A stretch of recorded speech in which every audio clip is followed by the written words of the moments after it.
माजी गृहमंत्री अनिल देशमुख यांची पत्रकार परिषद।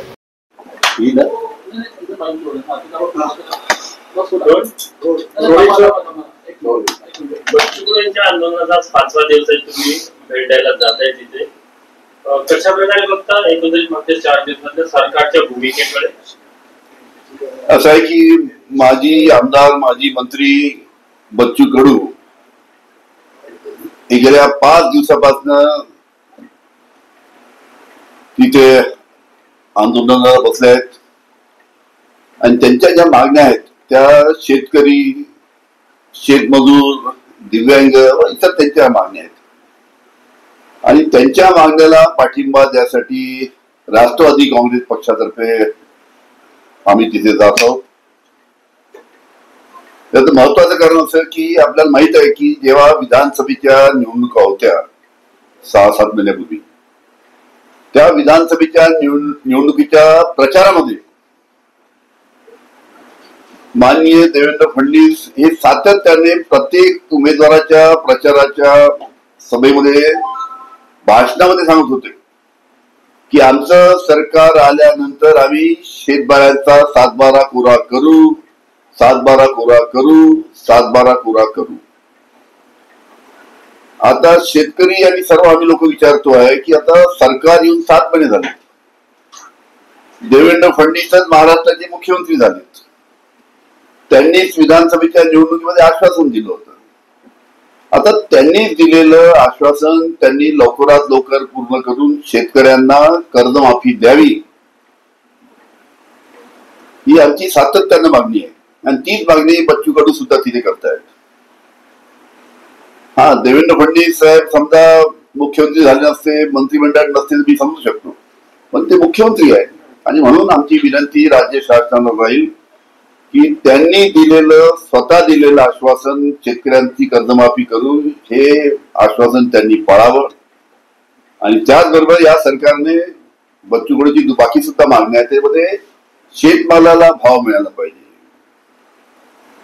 आपल्याला माहित आहे जेव्हापासून भारतीय जनता पार्टीचं सरकार आलं तेव्हापासून कापसाला भाव नाही, सोयाबीनला भाव नाही, कापसाला 7,000 रुपये भाव देऊन राहिले, सोयाबीनला 4,000 रुपये भाव देऊन राहिले। तुम्ही आठवा जेव्हा उद्धवजी ठाकरे यांचं आमचं महाविकास आघाडीचं सरकार होतं त्यावेळेस आम्ही कापसाला 14,000 रुपये भाव दिला, सोयाबीनला 8,000 रुपये भाव दिला। आता हे बीजेपी सरकार शेतकऱ्यांचे शेतमालाचे भाव त्या निमित्तानं कापूस, सोयाबीन, धान, कांदा या सर्व गोष्टी ज्या आहेत त्या शेतकऱ्याला भाव देत नाही म्हणून ते सुद्धा अतिशय अडचणीत आहे। या सर्व मागण्यासाठी बच्चू कडू तिथे आंदोलनाला बसले आहेत आणि त्यांना बच्चू कडूच्या आंदोलनाला पाठिंबा द्यायसाठी आम्ही तिथे जाऊन पाठिंबा तिथे देणार आहोत आणि राज्य शासनाला मागणी करणार आहोत की लवकरात लवकर या सर्व बाबीमध्ये त्यांनी लवकरात लवकर निर्णय घेऊन शेतकऱ्यांना दिलासा द्यावा अशी सरकारला आमची विनंती आहे। काल विमान अपघात झालेला आहे, अजित पवारांनी म्हटलं की आम्ही कर्जमाफी देण्यासाठी कटिबद्ध आहोत, योग्य वेळ आल्यावर आम्ही ही कर्जमाफी देऊ अशा कसं आहे, आश्वासन दिलं आताचे जे सध्या मुख्यमंत्री आहेत त्यांनी आणि एका सभेत ते बोलले, प्रत्येक सभेत बोललेत ते आणि आता स्वतः देवेंद्र फडणवीसनी आश्वासन दिल्यानंतर आता मुख्यमंत्री आहेत ते, आता अजितदादाला विचारायची आवश्यकता नाही, एकनाथ शिंदेला विचारायची आवश्यकता नाही, स्वतः ते निर्णय घेऊ शकतात। बाकी कोणाच्या मंत्र्याचं काय म्हणणं आहे ते सोडा, पण त्यांनी देवेंद्र फडणवीस यांनी स्वतः दिलेलं आश्वासन शेतकऱ्यांना कर्जमाफी करू हे त्यांनी पूर्ण करावं अशी त्यांना विनंती आहे। विमान अपघात झाला, काही लोक त्याला घातपात बसण्याची शंका व्यक्त करतायत, तुम्हाला काय वाटतं? पहिली गोष्ट ती अतिशय दुर्दैवी घटना, अतिशय मोठा विमान अपघात म्हणजे 200च्या वर जवळपास प्रवासी आणि काही हॉस्टेलमध्ये डॉक्टर्स, मुलं सुद्धा त्यामध्ये मृत्युमुखी पडलेत। ही अतिशय दुर्दैवी अशी गोष्ट आहे आणि या दुर्दैवी ज्यांच्या कुटुंबातील सर्व पडले त्यांना सर्वांना आम्ही जे मृत्युमुखी पडले त्यांना आम्ही श्रद्धांजली देतो आणि राज्य शासनाच्या माध्यमातून किंवा केंद्र शासनाच्या माध्यमातून आता संपूर्ण चौकशी चालू आहे आणि चौकशीमध्ये माहित पडेल की कशा पद्धतीची ही घटना झाली, काय ही घटना झाली, कशामुळे ही घटना झाली. चौकशी व्हायला पाहिजे ना. ठीक आहे, करतील ना, ती चौकशी होतेच त्याची.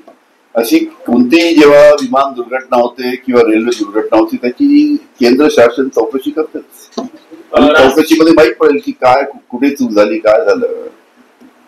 राज ठाकरेंनी देखील काही प्रश्न उपस्थित केले एखाद्याचा विमान 787 बाबत या आधीचा पण इतिहास फारसा चांगला राहिला नाही असं.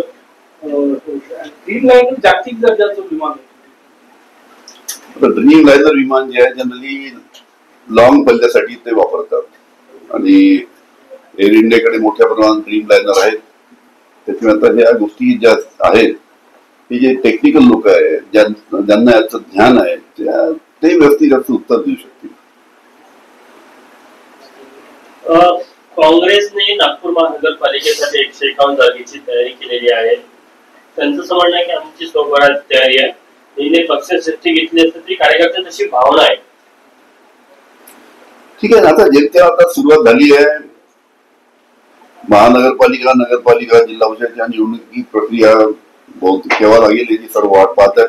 लागेल की नाही त्याचाच प्रश्न आहे आणि लागल्या पाहिजे अशी सर्वांची इच्छा आहे. पण सरकारच्या मनात काय काही समजत नाही. म्हणजे निवडणुका लागेल की नाही आज याच्याबद्दल अजूनही अनेक लोक शासक आहेत. का बरं शंका आहे? सरकारलाच निवडणुका लावायच्या नाही हे दिसत आलं गेल्या 3-4 वर्षापासून. 4 वर्षापासून 4.5 वर्षापासून महानगरपालिका, नगरपालिका, जिल्हा परिषदेचे प्रशासक आहेत. सरकारच्या मनात असतं तर त्यांनी केव्हा निवडणुका लावल्या असत्या. कोर्टाचं नाव सांगतात. अरे कोर्टात तुम्हीच लोक पाठवता. कोर्टामध्ये कोणी गेलं असेल तर त्यांनी आपली चांगली सरकारची बाजू मांडायला पाहिजे. असं आहे की प्रशासकाच्या हातामध्ये संपूर्ण कारभार महानगरपालिकेचा द्यायचा, प्रशासकाच्या हातामध्ये संपूर्ण कारभार नगरपालिका द्यायचा, जिल्हा परिषद प्रशासकाच्या हातामध्ये संपूर्ण कारभार नगरपालिका द्यायचा, जिल्हा परिषद द्यायचा, ही काही योग्य नाही. त्याच्यामुळे लवकरात लवकर निवडणुका लावाव्या आणि एकदा निवडणूक लागण्याची प्रक्रिया चालू झाली की त्याच्यामध्ये जे आमचे मित्र पक्ष आहेत त्यांच्याशी चर्चा करू काय सगळ्यांचं मत आहे. आणि पवार साहेबांनी सुद्धा सांगितलं की संपूर्ण महाराष्ट्रामध्ये महाविकास आघाडीच्या माध्यमातून आम्ही निवडणुकीला सामोरे जाऊ. त्याच्यामुळे जे काँग्रेस पक्ष आहे, उद्धवजी ठाकरेंची शिवसेना आहे, आमचा पक्ष आहे, यांची चर्चा होईल आणि जिथे जिथे समन्वयाने चांगल्या पद्धतीने ऍडजस्टमेंट होईल तिथे आम्ही एकत्र निवडणुका लढू आणि काही ठिकाणी नाही झालं तिथे ते अलग लढवता येईल. किती जागांवर तयारी करताय सर? राष्ट्रवादी शरदचंद्र पवार गट नागपूर महानगरपालिकेच्या 151 पैकी किती जागांवर तयारी करताय? आम्ही 151 पैकी जवळजवळ 100 जागेची तयारी आम्ही करतोय सध्या. पण पुढील काळामध्ये काही कोणाशी चर्चा होऊन जर काही ऍडजस्टमेंट झाली तर पाहू, त्याचा विचार करू. तुम्ही म्हणता की राज्य सरकार निवडणूक घ्यायची की नाही याबद्दल प्रश्न उपस्थित केला. कालच त्यांनी नोटिफिकेशन काढलं त्यामध्ये 32 जिल्हा परिषद आणि 336 पंचायत समितीच्या प्रभाग रचनेचे आदेश दिले.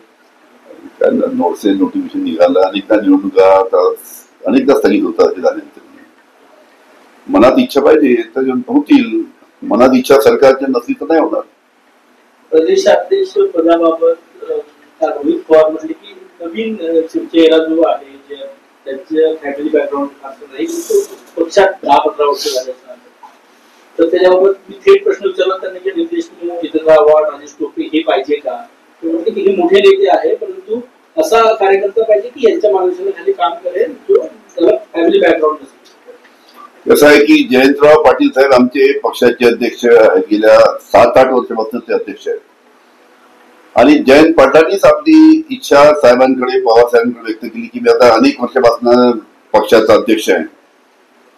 त्याच्यामुळे दुसऱ्या कुणावर ही जबाबदारी द्यावी अशी त्यांनी इच्छा व्यक्त केली आणि त्याच्यामुळे साहेबांनी सांगितलं ठीक आहे तुमची आता अनेक वर्षापासून तुम्ही आहात पण कमीत कमी आता स्थानिक स्वराज्य संस्थेच्या निवडणुका होईपर्यंत आपण राहावं.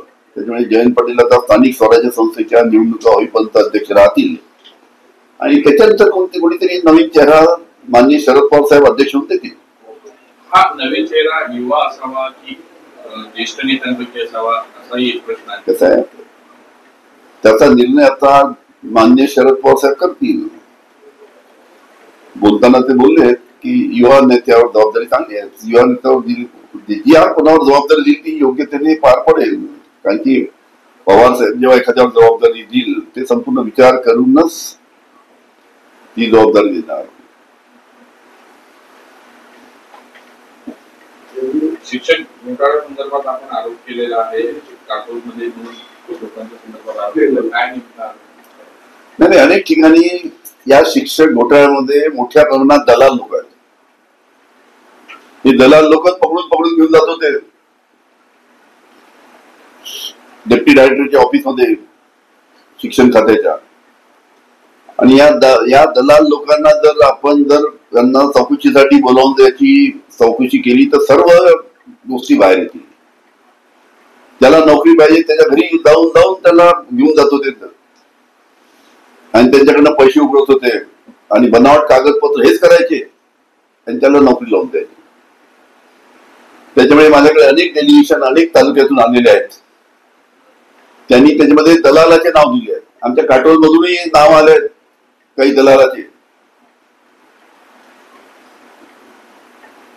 ते सुद्धा मी वरती पोलीस खात्याला चौकशीसाठी पाठवले आहेत. अनेक तालुक्यातून आलेले आहेत. त्यामुळे जे दलाल आहेत, जे शाळेचे प्रशासक आहेत, जे शिक्षण खात्यातील अधिकारी आहेत, या सर्वांनी मिलीभगत आहे आणि या सर्व मिलीभगत करून हे बनावट कागदपत्र तयार करून पात्रता नसताना सुद्धा अनेकांना नोकऱ्या लावल्या. अनेकांना ज्यांना नोकऱ्या लागल्या त्यांना आपली शाळा कोणत्या शाळेत आपली नोकरी आहे ते त्यांना माहित नाही. पगार मिळतो त्यांना, पण कुठे आपली शाळा आहे, रामदास पेठेत आहे की तिकडे त्रिमूर्ती नगरला आहे की इकडे रेशीमबागला आहे त्यांना माहित नाही. पण पगार त्यांचा व्यवस्थित चालू आहे. त्याच्यामुळे हा घोटाळा नागपूर जिल्ह्यातील हा फार मोठा घोटाळा आहे. 1000 करोडच्या वरती हा घोटाळा असेल. आणि अशाच पद्धतीचे घोटाळे जळगावमध्ये सुद्धा आहे, नाशिकमध्ये सुद्धा आहे. म्हणून माझी सातत्यानं राज्य शासनाला विनंती आहे की त्यांनी संपूर्ण राज्यामध्ये अशा कोणत्या जिल्ह्यामध्ये असे घोटाळे झाले, नागपूर, जळगाव, नाशिकच्या व्यतिरिक्त अजून कोणत्या जिल्ह्यामध्ये असे घोटाळे झालेत, त्याची संपूर्ण चौकशी केली तर हा अतिशय मोठा घोटाळा त्या निमित्तानं बाहेर येईल. आणि ज्यांनी हा घोटाळा केला ते दलाल, शाळेचे प्रशासक, शिक्षण खात्याचे अधिकारी, त्याची संपूर्ण चौकशी होईल. सर, हिंदी में जानना चाहिए, अहमदाबाद जो हादसा हुआ है उसमें कुछ साजिश होने की हो सकती है, क्या लगता है? ऐसा है, अहमदाबाद में जो हादसा हुआ है जिसमें करीबन 200-225 के ऊपर की जानी गई, भी एग्जैक्ट फिगर आने का बाकी है. उसमें कुछ हमारे जो पैसेंजर्स थे वो और कुछ स्टूडेंट्स, डॉक्टर जो हॉस्टल में रहते थे.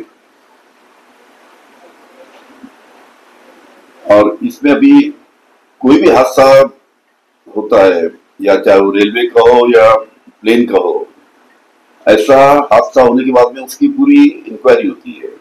उसका जो ब्लैक बॉक्स रहता है उसकी छानबीन होती है और बाद में फिर मालूम पड़ता है कि भाई किसके वजह से, काय के वजह से इस प्रकार की दुर्घटना हुई. तो ये जब इंक्वायरी होगी, ब्लैक बॉक्स खोल के जब उसका परीक्षण करेंगे तब मालूम पड़ेगा. ठीक आहे. सर, प्रधानमंत्री नरेंद्र मोदी सुद्धा या विमान दुर्घटनेत जाऊन पाहणी करणार आहेत. स्थानिक प्रशासनाकडून म्हटलं जाते की हा आतापर्यंत सगळ्यात मोठा अपघात आहे. बरोबर ना. जे काही भारतामध्ये जे काही विमानाचे अपघात झाले त्या अपघातापैकी हा सुद्धा एक फार मोठा अपघात आहे. म्हणजे जे काही आकडे येत आहेत 250च्या वरती मला वाटतं आकडे